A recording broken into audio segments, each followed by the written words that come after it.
The sand felt heavy, suffocating. Each grain pressed against Awad's skin, gritty and unyielding, as if the earth itself was swallowing him whole. He could feel the weight not just on his body, but in his chest, a pressure that made every breath a struggle. Awad gasped for air, his vision blurring at the edges. The world above seemed distant, muffled, as if he was underwater. He tried to call out, but the sand pressed in tighter, stealing his voice. He struggled against the weight, but his arms were pinned beneath the surface. Panic surged through him, wild and uncontrollable, making his heart hammer in his chest. He twisted and writhed, but the sand only seemed to tighten its grip. He was trapped, buried alive. The realization sent a cold shiver through his body, even as sweat beaded on his brow. He wondered if anyone would help him, or if he would be left to suffocate beneath the hot, relentless sun. Then, laughter. Cruel, mocking laughter that cut through the haze of fear. It was sharp, echoing off the sand, making Awad's humiliation complete. He recognized those voices instantly. His friends, or so he had thought. Isa and Dahi, the boys he trusted, now stood over him, their faces twisted in amusement. Their laughter echoed in his ears, a sinister soundtrack to his terror.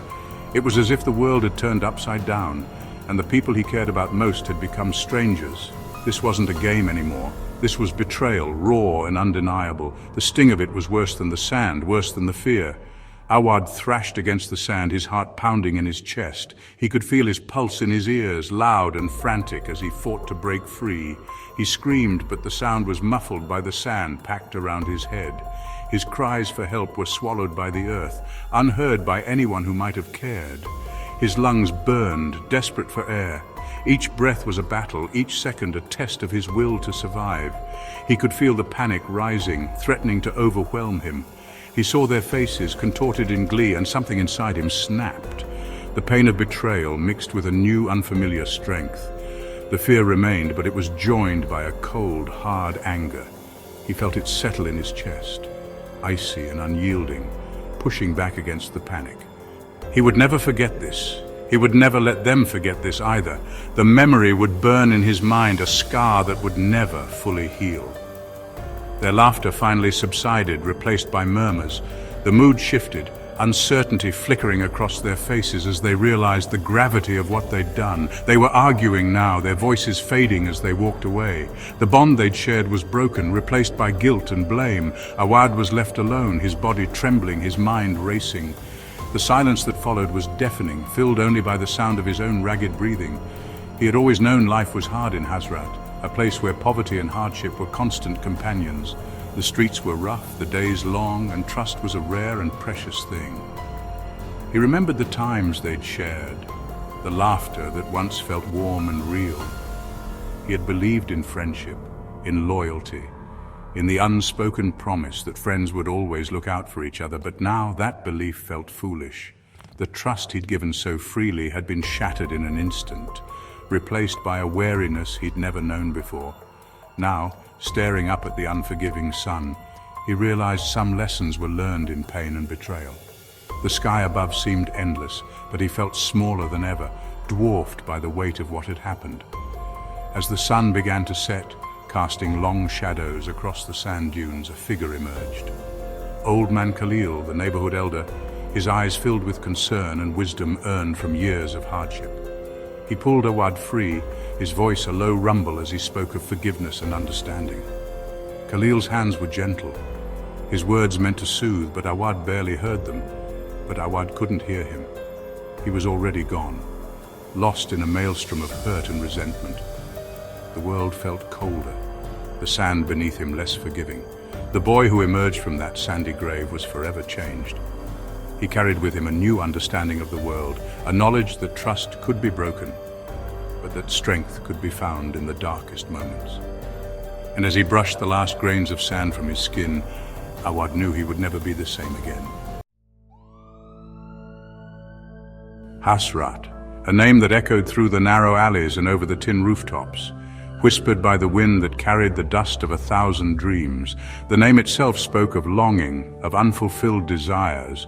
It was a word heavy with hope and heartache, a reminder of everything that was just out of reach.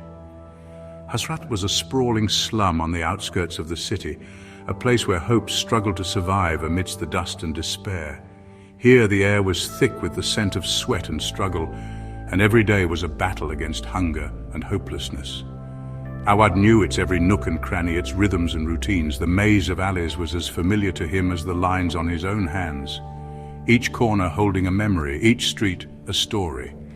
He had lived his entire life within its confines, sharing a cramped two-room shack with his parents and younger sister, Ibtihal. The walls were thin, patched with old newspapers and cardboard, barely keeping out the noise and the cold. His father, a laborer at the docks, toiled long hours under the relentless sun. Each morning he left before dawn, returning only when the sky was streaked with the colors of exhaustion. His earnings, meager at best, were all that stood between them and starvation. Every coin was counted, every meal stretched as far as it could go. His mother, her face etched with worry lines, worked tirelessly to keep their home afloat, her hands rough and calloused from endless chores. She washed clothes for neighbors, cooked simple meals, and patched their clothes with whatever scraps she could find. Despite their hardships, they instilled in Awad the importance of education, their voices filled with a quiet desperation, a belief that it was the only way out of their desperate circumstances. They sacrificed what little they had to buy him books and pencils, hoping he might one day escape the cycle that trapped them. Awad clung to their words like a lifeline. He carried their hopes with him, feeling the weight of their dreams every time he opened a book. School became his sanctuary, a refuge from the harsh realities of Hazrat. Within those worn walls, he could forget, if only for a moment, the hunger gnawing at his stomach and the uncertainty clouding his future. He devoured knowledge with a hunger that surprised his teachers, his mind sharp and eager. Every lesson was a step toward a future he could barely imagine, a world beyond the slum's boundaries. He dreamed of a different life, a life where opportunity awaited, where he could use his intelligence to lift his family out of poverty. Sometimes he would stare at the distant city skyline, imagining himself walking its streets, free from the burdens that weighed him down. But even in his dreams, the shadow of Hazrat loomed large, a constant reminder of the challenges that lay ahead.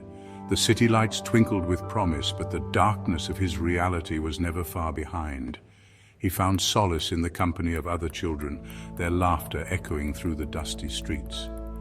Together they created moments of joy, small pockets of happiness in a world that often seemed determined to crush their spirits. He befriended Isa and Dahi, their shared experiences forging a bond that seemed unbreakable. They shared everything, meals, secrets and dreams, finding comfort in each other's company. They played in the shadow of crumbling buildings, their imaginations soaring above the squalor that surrounded them. A battered ball became a ticket to another world, and laughter was their rebellion against despair. But even in their carefree games, there was an undercurrent of desperation, a knowledge that their future was uncertain, their lives balanced precariously on the edge of despair. Yet, in each other, they found the strength to hope, to dream, and to believe that maybe, just maybe, there was something more waiting for them beyond the borders of Hazrat. School was Awad's escape.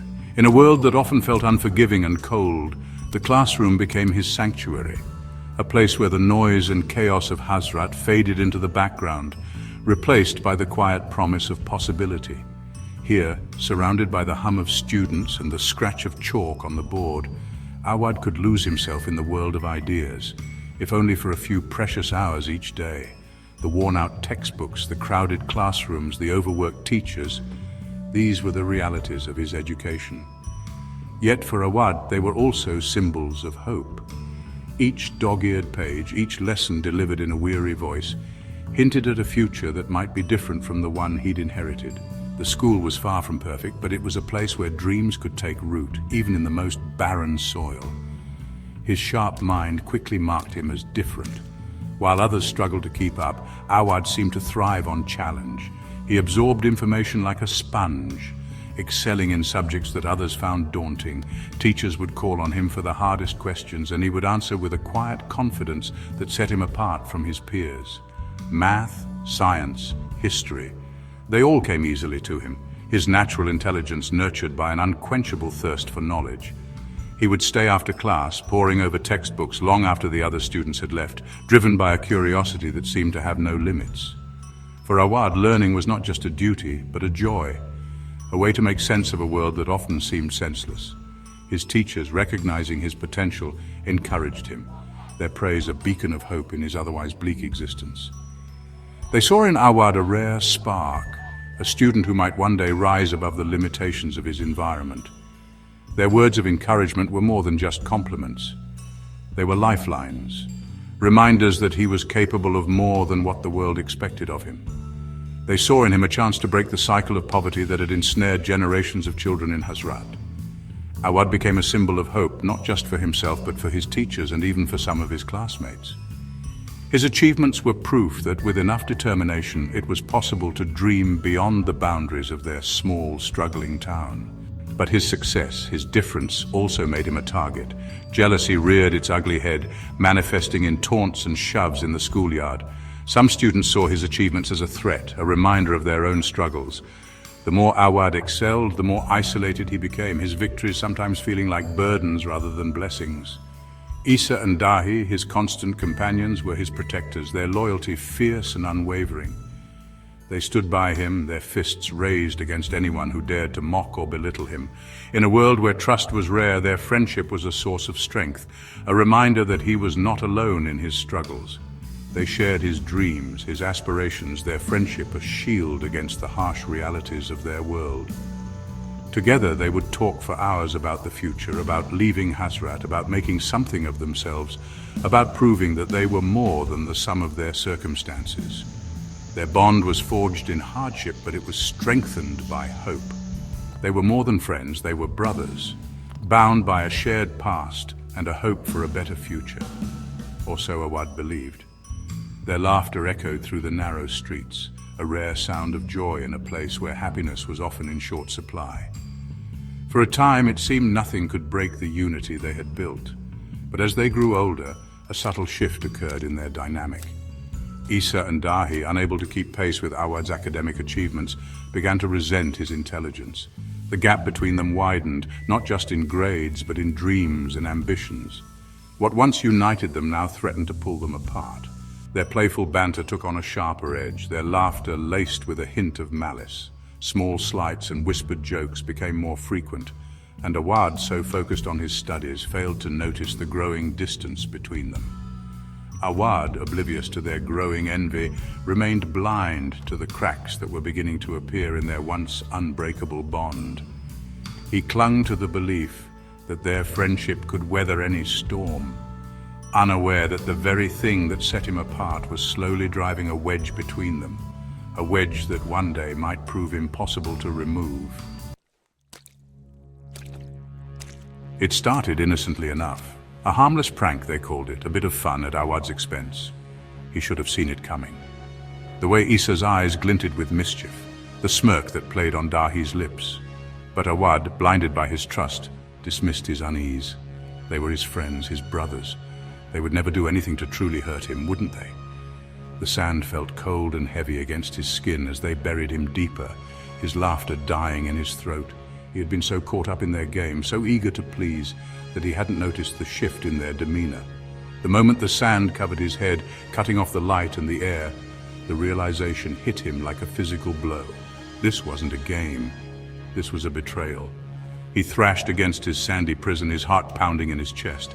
Panic welled up inside him, choking him, suffocating him. He could hear their laughter, distorted and cruel, mocking his fear. The sound burrowed under his skin, lodging itself deep within his soul. He would never forget this. He would never forgive them. The laughter faded, replaced by the sound of their receding footsteps. Awad, finally free from his sandy tomb, emerged into the fading light, his body trembling, his spirit broken. The world seemed different now, colder, harsher. He looked around at the familiar streets of Hazrat, but they no longer held the same sense of belonging. He was alone, truly alone. And he knew with a chilling certainty that things would never be the same.